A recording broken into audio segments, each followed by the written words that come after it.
खर्च कमी करू नका, उत्पन्नाचा मार्ग वाढवा। भारतातील सर्वात मोठ्या सरकारी जीवन विमा कंपनी LIC चे विमा सल्लागार व्हा। स्वतःचे उत्पन्न स्वतः ठरवा, आकर्षक कमिशन मिळवा। स्वतः सर्वांगीण विकास तसेच आर्थिक प्राप्तीची अमर्याद संधी, कामाची वेळ, पद्धत व कामाचे नियोजन स्वतः ठरवा व त्यानुसार अंमल करा। मोफत भरतीपूर्व प्रशिक्षण, कोणतीही गुंतवणूक नाही। पात्रता किमान 10वी 12वी पास, वय 18 वर्ष पूर्ण, ट्रेनिंग व परीक्षा पास होणे आवश्यक। संपर्क अरविंद बगाडे, विकास अधिकारी LIC। Mobile number 9422 41 99 03 82 08 09 67 16।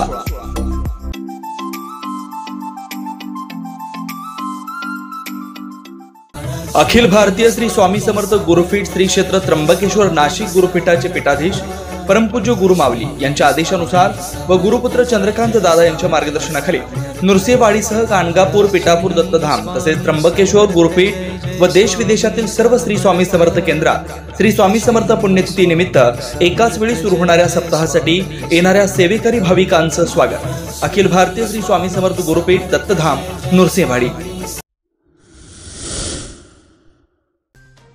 Nrusinhwadi Dattadham मध्ये आज श्री गणेश याग व मनोबोध याग संपन्न। श्री स्वामी समर्थ पुण्यतिथी निमित्त नृसिंहवाडी येथील श्री स्वामी समर्थ गुरुपीठात सुरू असलेल्या सप्ताहामध्ये आज भक्तिमय वातावरणात शेकडो सेवेकरांच्या उपस्थितीत हवनयुक्त श्री गणेश याग व मनोबोध याग संपन्न झाला।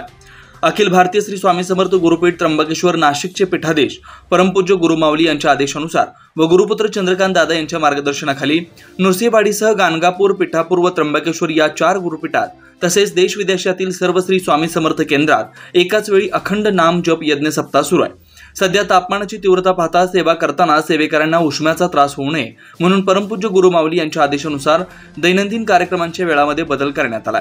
यानुसार सामूहिक श्री गुरुचरित्र वाचनाची वेळ सकाळी 6 ते 8 वाजेपर्यंत तर हवनयुक्त यागाची वेळ ही 8 ते 10 वाजेपर्यंत करण्यात आली आहे। यानुसार आज दुसऱ्या दिवशी सकाळी 6 ते 8 वाजेपर्यंत श्री गुरुचरित्रातला 10 ते 21 अध्यायापर्यंत सामूहिक वाचन झालं।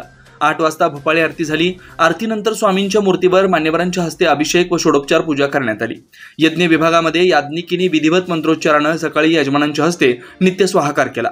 सकाळी 9 वाजता शेकडो सेवेकरांच्या उपस्थित हवनयुक्त श्री गणेश याग व श्री मनोबोध याग झाला। सकाळी 10:30 नैवेद्य आरती झाली। दुपारच्या सत्रात 3 वाजता याज्ञिकी विभागाकडून मोफत याज्ञिकी प्रशिक्षण देण्यात आलं।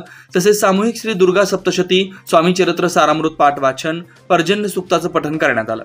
सायंकाळी 6 वाजता औदंबर प्रदक्षिणा, 6:30 वाजता नैवेद्य आरती झाली। 7 वाजता विविध विषयावर मार्गदर्शन झालं।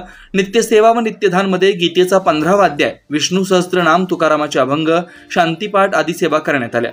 उद्या हवनयुक्त श्री स्वामी याग होणार आहे। सप्ताह काळातील सर्व धार्मिक कार्यक्रमांचा सर्व भाविक सेवेकरी भक्तांनी लाभ घ्यावा। तसेच ज्या भाविकांना सप्ताह काळात अन्नदान करण्यासाठी धान्य, वस्तू, पदार्थ देणगी द्यायचे असतील त्यांनी श्री स्वामी समर्थ गुरुपीठ दत्तधाम येथे संपर्क साधावाचं आवाहन करण्यात आलंय। शिवार न्यूज साठी अनिल जासूद।